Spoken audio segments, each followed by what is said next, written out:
Here we go.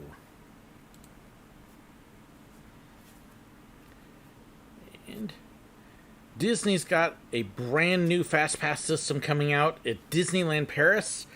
What does it mean for us in the States, and how is it going to impact us? Well, we're going to talk about that and kind of see what we might be looking at coming up, because it may very well cost us more money.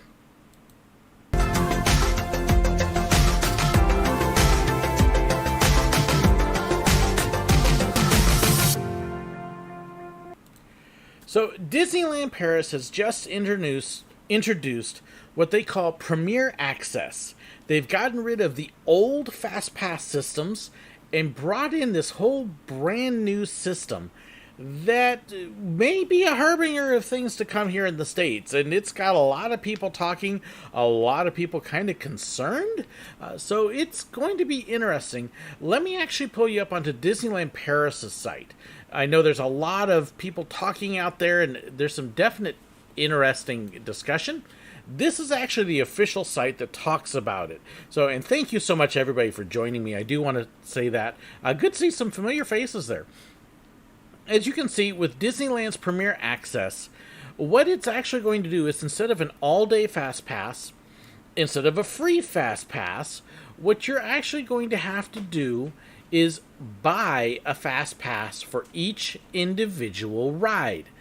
You do it through the app, book your tickets into the app, and then you actually pay for the time slot that you want to ride, and then head over, and as you can see in the wonderful little picture here, you'll have them scan your QR code on your phone and go in. So what you're looking at is actually having to pay per ride.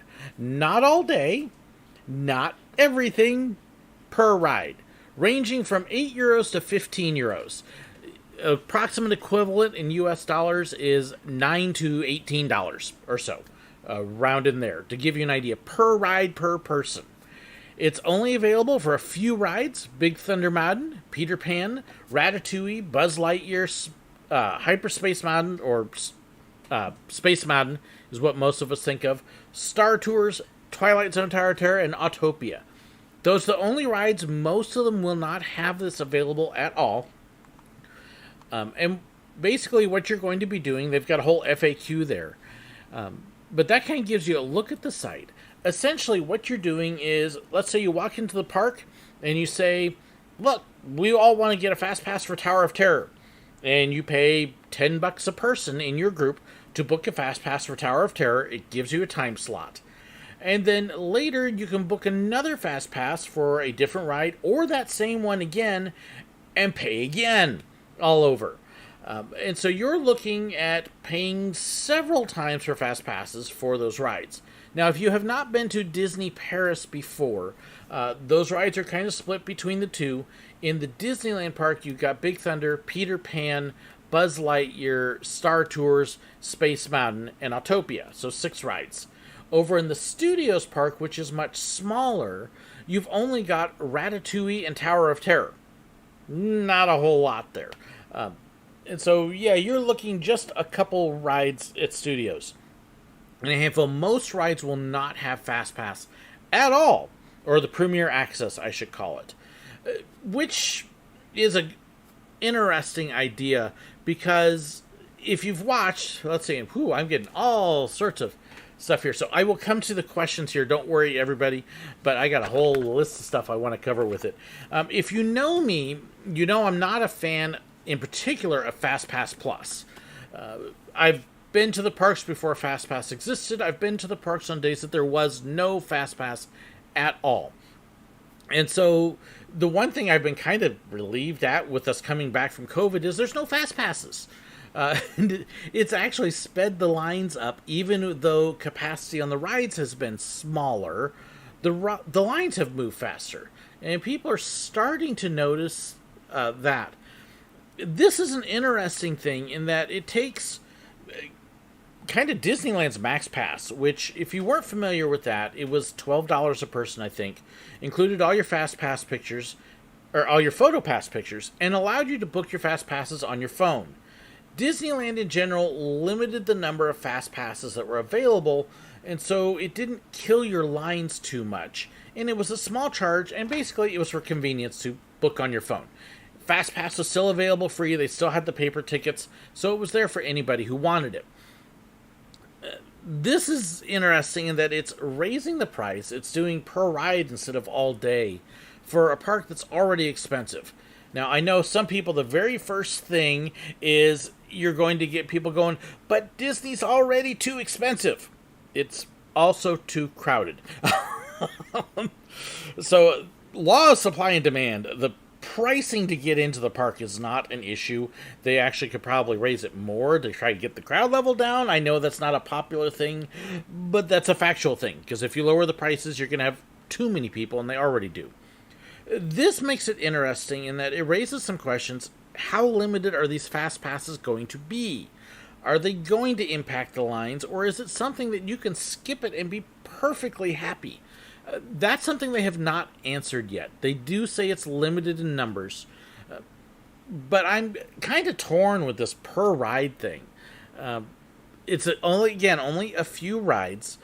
I've used the system at Universal Studios, for example, and I think it's called Express Pass, if I remember right.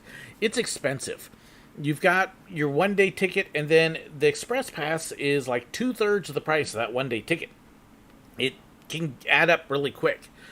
The last couple times I was at Universal, we used those tickets because we had one day to cover both parks and a lot of stuff, and it was like, I'll bite the bullet. The nice thing with it is it allowed us to bypass the lines. They had a couple versions. One, you could do every ride once, or you could do them multiple times.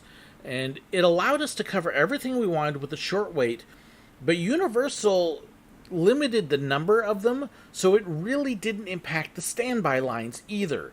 They weren't having to wait twice as long because of a handful of people going through Express Pass. So I do really like that part of it. I just thought it was a little more expensive than it should have been. With this thing with Disney, you're looking at getting 6 rides at Disneyland Paris, and by the time you fast pass each one of them, you will have paid the same price as Universal's Express Pass, which covered a lot more rides. and if you do each one more than once, it's going to get really, really expensive. So the cost is kind of high. But at the same time, I'm also kind of going, well, if they have this increased cost, it becomes more optional. Hopefully more people won't use it, and maybe it will mean less people in Fastpass, and so the standby lines will still move. And that's kind of my big thing. People who are so used to Fastpass may not realize the original purpose of Fastpass. The original purpose was not to save waits in line. It was to get people out of line waiting, so that way they would go eat more food and spend more money in the shops. It has nothing to do with line wait, and that's the ultimate purpose. Let's make them go spend more money. and then it kind of morphed into this other thing and really became a mess, especially at Disney World. FastPass Plus really ruined the parks because you couldn't be spontaneous. You had to plan everything out. The wait times are terrible. Something like Pirates of the Caribbean. I was there on capacity days, Christmas Eve, when it did not have FastPass, and it was a 40-minute wait, 30 to 40 minutes, on a day when the park won't let anybody else in. Now it's an hour wait on a day that the park's at half capacity. So, get rid of that. So I do think FastPass needs to either be eliminated, or I'm not opposed to a pay system. I just don't know that this is it. It really has me kind of scratching my head here a little bit. I'm kind of looking. Is it too expensive? You start then running into things. Do they give discounts for people staying at Disney resorts? For DVC Club members? Do they charge the same to everybody? Should it be a perk? How does that work? And so it really creates a lot of interesting questions. And I'm kind of like, I don't know yet. I really have no idea. So let me kind of look at some of the questions I've got here, but I'm kind of going, it's good if they have to bring FastPass back. I have no problem with them making a paid system. Do it in a way that's not going to impact lines. It's going to let the people who pay the extra get the most out of it without affecting those who don't. But yeah, it's. Let's see, Parker. Concerned due to the people paying like €10 to have a ride, for example, in Ratatouille. Also concerned if this is the end for the disabled passes. Now, I can reassure you on this, Parker. It will not affect the disabled passes because it is a completely separate system in both the U.S. as well as in Paris. If they were to deny the extra accessibility for disabled passes because they want to make more money, they're going to run afoul of the different laws and regulations that are there. So they can't do that. Disabled passes will still have the same kind of access. They may rework it, but it's not going to be affected by this at all, and they can't charge for it.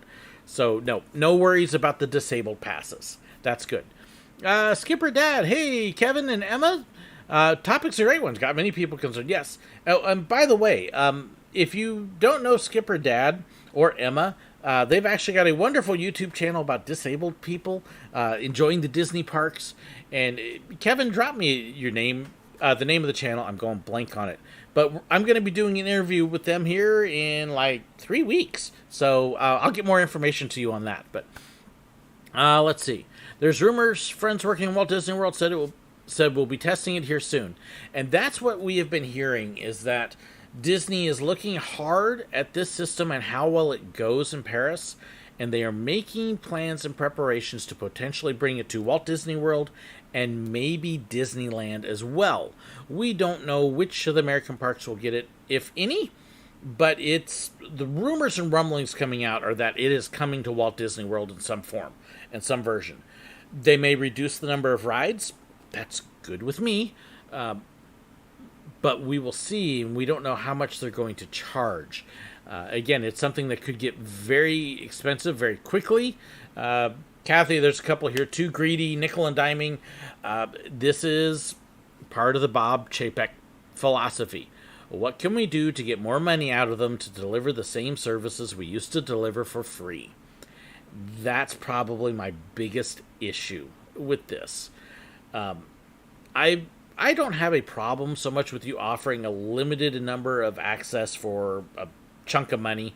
That's fine. But if you're going to do something piecemeal like this, I kind of wish you would do it in such a way like MaxPass was, or the old Fastpass system, where anybody can access it. This is going to turn expensive quick. So, rumor has they want to bring paid Fastpass to shows. I hope not. Let's see, Jan. Let's see. Have an annual pass at Disneyland Paris, and on top of all this, a lot of the Fastpass merge points aren't even that much in front. Yes, I do remember that from Disneyland Paris, and some of the places that we used them, there were spots that, it didn't save you a whole lot of time. So, let's see. Oh, yes, the cost of Galactic Star Cruisers. If you've not heard that, you're talking $4,000 per person or something like that. It's nuts. Let's see here. Let's see. Kind of going through here. And again, this is one of those deals that, yes, Disney is the business. Yes, Disney is it's in the business of making money. I think this is another sign that, again, they have completely forgotten Walt's deal. Walt had this philosophy that if you present them something good, that you give them what they feel is good value, that you present a park that they want to come to, and you don't worry about the money will come. I love the story that Marty Sklar tells when he's putting together the very first souvenir book for Disneyland. And they were trying to put it together for $0.25. And Marty realizes he's putting this thing together that by the time they're all done, this book is going to cost them 24 cents to produce. They're going to sell it for 25. They're only going to make a penny. And so he comes to Walt and says, hey, it's going to cost this much. Maybe we should bump the price up to 50 cents so we're making money. And Walt looks at him and says, nope, you sell it for 25 cents. They're going to see it as a great value. They're going to take it home. Their friends are going to see it. They're going to look at that and go, that looks amazing. I want to go there. And they're going to say, what a good value. Yes, it is. Let's go back. And it will give more return business, and eventually they'll make more money. Chapek doesn't understand that. Chapek is all about squeezing out every little penny he can get now. Who cares about the future? and they're kind of on that route. And I think this is another symptom of that. It's not a how can we offer more service at a premium level, and yes, we charge for that, but it'd be a premium level service. This is for me, it really feels ultimately like, how can we squeeze more money out of them for the same things we used to do for free? And maybe it won't be that, but I think that's why I was willing to spend the money on the Express Pass at Universal. It felt like a premium service that was going to give me an extra deal that I couldn't get otherwise. And so, yes, it was expensive, but I felt like it was worth it.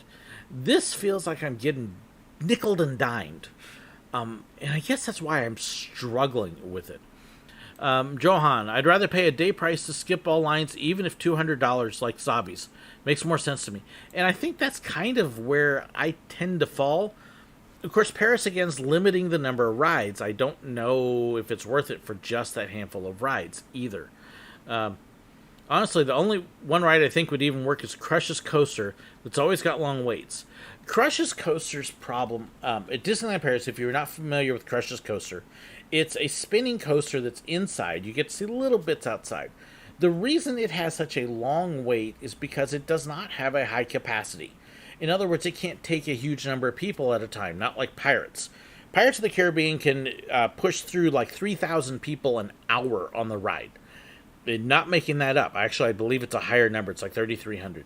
Crush's Coaster, on the other hand, can only push through about 600 to 700 an hour. That's why it's got the long lines. Peter Pan runs into the same kind of issue. The reason it has long lines is because it can't carry that many people. Now, Disneyland Paris did better on this because they have bigger boats that can hold more people. But that's the problem with Crush's. It just doesn't have capacity. And I almost would argue in that case not to have it on Crush's because it makes those wait times even worse. If you take 600 people an hour and you throw even 100 an hour into Fastpass, you have now extended that line by a minimum of 10 minutes to 15 minutes. Well, if you've already got, an hour and a half, 2 hour long wait, now you've extended that to 2.5 hours. It's just because of adding in a few fast passes. So I would say no. I would not want to put it there. But other larger rides, sure. But again, limit the numbers. So, let's see. Craig, need a fast pass for Ohana. Yeah, for a family of 5, it would be at least $50 per ride. It's going to add up very quickly. Very quickly. And of course, Disney's already expensive. So it's part of the budget. Let's see. 4,800. Oh, I'm just going to. Paid fast passes, kind of like Universal, would be amazing. And again, they'd have to limit it. The question is, how well would it work at Disney? I don't know. Disney is such a different level of park compared to others. Not really sure.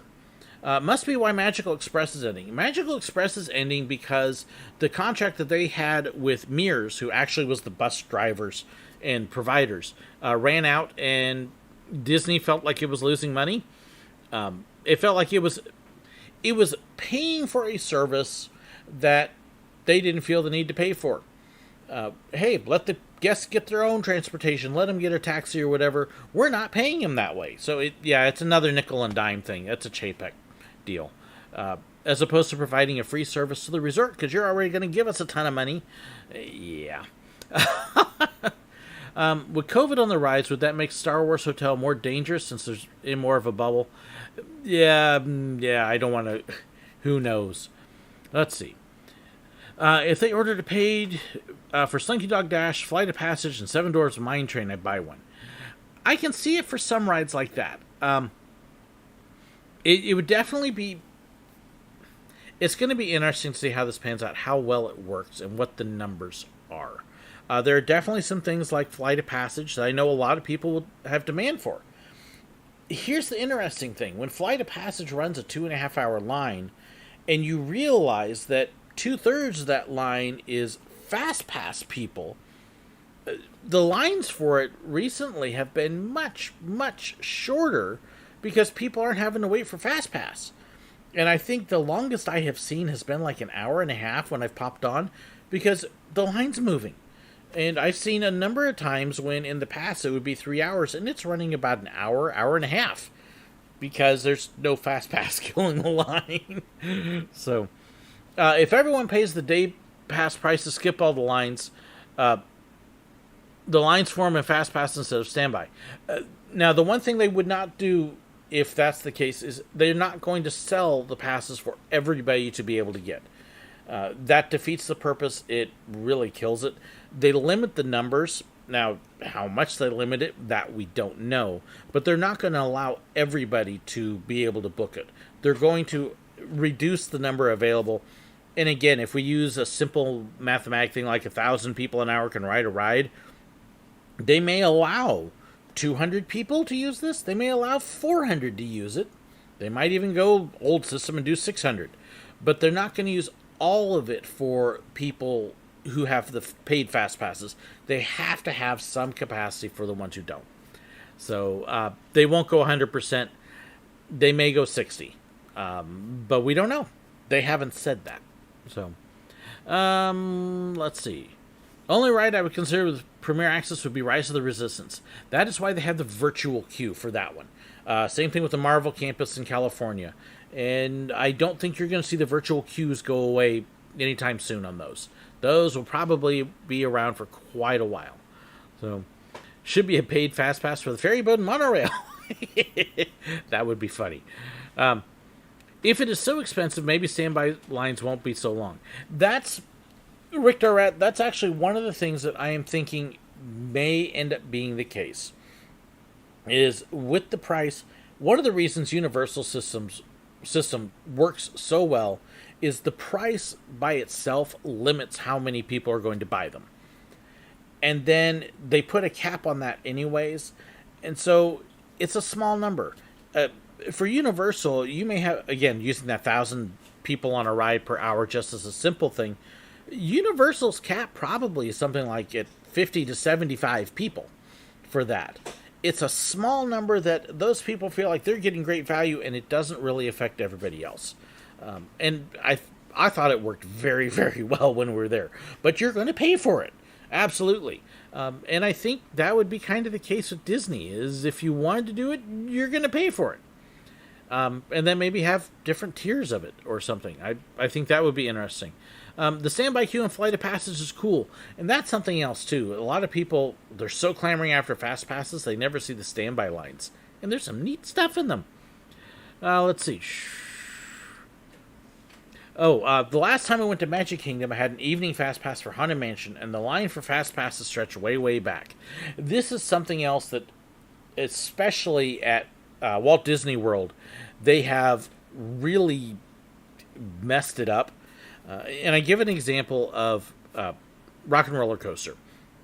Rock and Roller Coaster, when I worked there, 2006 to 11, had a limited number of fast passes. The longest the line outside would ever get would be about an hour. And that line would stretch through the whole outdoor queue, and it would typically fill up a good portion of the courtyard area. There was a whole section that was just outside queue, and it'd be about an hour if it was full. When they redid FastPass Plus, a portion of that queue, including areas backstage, became FastPass queue. When we were there last, we did a FastPass and we did a standby on different days. The FastPass queue took us an hour for FastPass. The standby line was at a point that when I worked there, it would have been a 15-minute line. But because of FastPass and the way they portioned it out, that 15-minute line took us an hour and a half. Whereas if they took both of these things and just killed FastPass on it, it would have been an hour wait total, and everybody would have waited less and had more fun. They really... And that's where I say Walt Disney World has messed up FastPass. I don't know if this paid system will make it better or not. It's kind of a So, yeah, it just kind of out there. Let's see here. There's a high-speed train being built. Yeah, Michael, don't hold your breath on that. They have been talking about a high-speed train to Disney from the airport for decades. And last I heard, this last plan just got put on hold again. Until the train station is built, don't believe that there's going to be a train. And anybody who's lived in that area will tell you this has been ongoing for many, many years. Like I said, until I see the train station and the train actually getting ready to put on the tracks, don't believe it. So, most of the time I don't really have an issue with the wait times at Disneyland Paris. Honestly, I'm not sure what to think of it as a whole or even as a concept. And I agree with you, Joseph. And it'll be, and again, I think the fact they're doing it on just a handful of rides is a good thing, but we will see how it all works out. What are my thoughts on extra magic hours only coming back for deluxe only? I haven't really decided on that yet. I really don't know. They seem to be changing a bunch on the extra magic hours, so we will see how it will work out. Are Disney World tickets considerably more expensive than France? Can Disney World justify charging for Fastpass? Oh, absolutely, because it's more money in their pocket. Disney World tickets vary depending upon where you live and where you're coming from. For example, somebody in England, I believe, actually pays less for Walt Disney World tickets than an American does. From what I've heard in the past, it was not unusual for Walt Disney World tickets for somebody in Europe to cost the same as somebody going to Disneyland Paris. At the same time, when I went to Disneyland Paris 3 years ago, we paid considerably less for our Disneyland Paris tickets than we would have for Walt Disney World.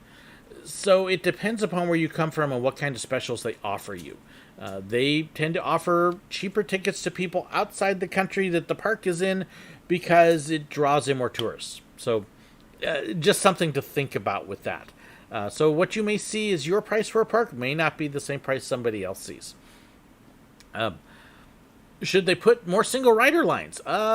Depending upon the ride, yes. There are some rides single rider lines work great for, and others not so much. Let's see. First thought about the paid Fastpass. Create to make them, paid. Especially if they keep the price high and availability limited. I think that's going to be a big part of it. Is will the price be at a balance point where it has some demand, people use it, but it doesn't destroy the rest? That's going to be an interesting balance to find. So, what are my thoughts of the Star Wars Hotel being the price of a Disney cruise? Okay, so we want to talk about that. The Galactic Star Cruiser, if you have not heard, and I don't have the exact number in front of me, but it's like $4,000 per person for 2 nights, 3 nights, I think, for the whole experience. And most of it takes place in the hotel. You get some time out at the Star Wars Galaxy's Edge in the park. But you're paying that much. I think a family of 4, it comes out to like $8,000 or $9,000 for the whole experience. They reduce it some per person. For 3 or 4 nights. Actually, no, sorry, 2 or 3 nights. It's crazy. But there are going to be people who pay it. And that's going to be the deal. For most of us, we're going, there's no way, we can't afford it. Absolutely not. But as long as they have enough people paying it, they can charge it. Now, if it ends up being something where they open and nobody books it, well, then they'll lower the prices. But it's just finding that price point where people are willing to pay it and filling up demand. And that's what they'll do. So, how do you think this will all work when international travel is back? We don't know yet. We will wait and see. So that's going to be kind of a lot of it. Is there's a lot that we don't know. Here's what's possibly happening. We'll just have to wait. So, and yes, you can see some of the people are talking about Tokyo Disneyland has cheap tickets. I want those. Hopefully next year. But yeah, it's going to be interesting to see. So anyways, there's what's coming up with Fastpass. I'd love to hear more of your comments. Please don't hesitate. Share them in the comments below. If you haven't shared them in the chat yet, I guess my bottom line, a paid Fastpass system can be a good thing. I don't know if this is going to be it. So we will see how it all turns out. And this will be fun to look back on in a year and see how it goes. And who knows, maybe I'll get a chance to try it out in other places. And, hey, we're hoping, of course, if you all know, Israel should be coming up this year, but I'm hoping for Japan next year if everything ever happens. If my poor daughter can ever get to go. We are looking at being in Amsterdam in November for a day. If the Israel trip happens, we will be in Amsterdam for a day. And we've got other stuff. Watch the channel, watch the Facebook page for appearances. I'm just going to give you a heads up now. There will be some things unexpected this next year, and I'm excited about that. So thank you again, everybody, for tuning in. Love your feedback, love your thoughts and comments, and we'll be checking back in. We'll look back on this in a few months and say, okay, was this good or bad? How did it work out? Thanks so much for joining me. Be sure to check out the Facebook page and everything else too. Lots of info in the description. Don't forget to hit that like button and share too. Thanks so much. God bless.